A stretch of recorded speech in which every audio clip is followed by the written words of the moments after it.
Welcome to Spirit Knox for Brooklyn Mosaic.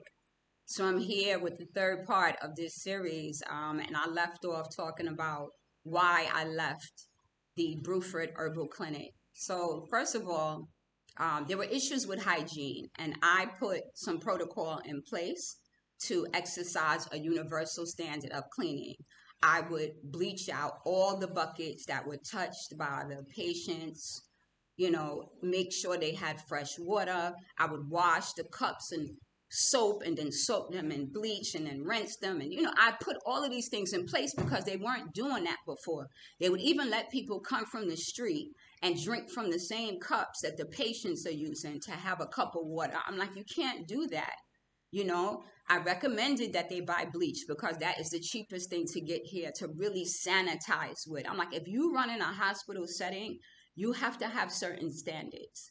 My other thing was the confidentiality piece. People would come into the clinic and he's doing like cupping treatments right in the middle of the yard. So I'm telling a person, stand back. He's working on a patient. He's letting them come and have a whole conversation while he's working on this, intimate procedure with other people present. I'm like, that's not cool. Like, I'm not used to that. I'm used to when you do things for people in private, nobody should know what service you are providing for them. The other thing was, we had I referred him clients from the diaspora. We had a couple of really good people that came through. And one of them was like, where do I sign in? I'm like, oh my God, that's right. I'm saying to him, do you have a sign in sheet? He's like, no. I'm like, why didn't I catch that? How do you keep track of all the people that come to you? How do you know what service to provide to them? He don't keep track. He didn't have a way to keep track. So I started buying little notebooks. I even gave him some of my personal stationery line to keep a book. I brought him pens that people had bought me from the States to make sure he is documenting. I even told him he should keep a record of how much people are paying. Because I'm able to see the codes with people's medical illnesses and sicknesses, I was documenting that, willing to put everything into manila folders for him and really get him like a legit system, and my plan was when I got back to the States, I'm going to make sure he has some kind of medical registry system. Maybe his wife can assist him with that, or they can hire someone to come and clean. Like, I had all these plans for uplifting his clinic and being able to do business with this individual. So one day I come to the clinic, and when I walk in, and I had said this to him before, I said, you are a doctor, you're a married man. Your office is here, your house is over here. So just a couple of feet away. So anytime you have a woman in your office alone, make sure there is a female to accompany you. Like, don't be alone in the office with women because it doesn't look right, okay? You're doing body work, whatever you're doing, you want to make sure other people are present, especially if someone has to take off their dress in any kind of way, or you working on their back and they have to take off their blouse. This is the way you prevent accusations. He's like, you're right, you're right. Okay, so this one day I happened to come to the clinic. He wasn't really expecting me, I guess, because when I walked in, I saw this lady laying in the back of the clinic on the floor.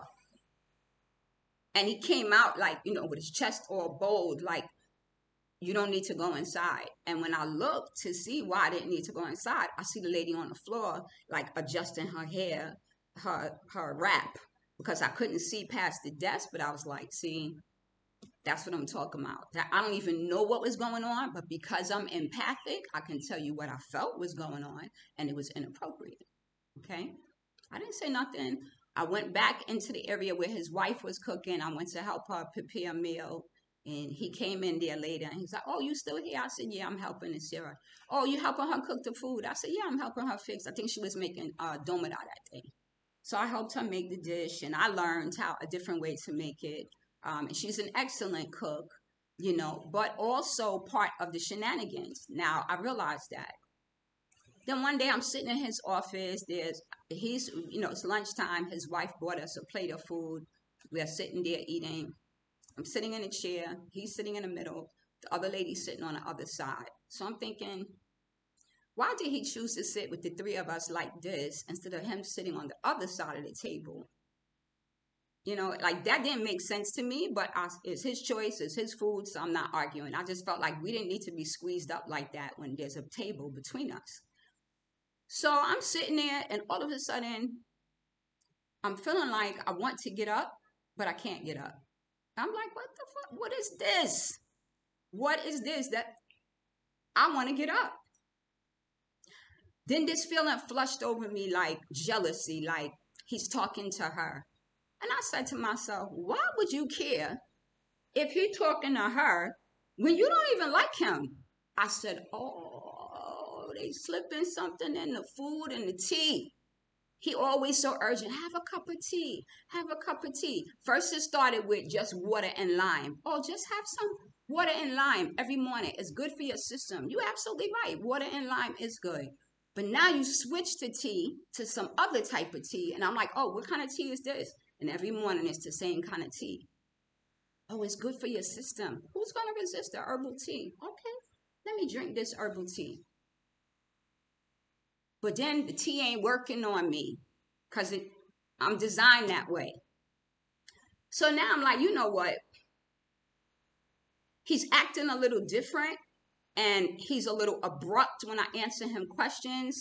And when I'm trying to talk to him about herbal remedies and different herbs to use and how it's used and what he's bringing into the clinic, he's not answering my questions. It's like he don't want to tell me what he's working on or what the herbs are. And I'm like, now I'm here to learn.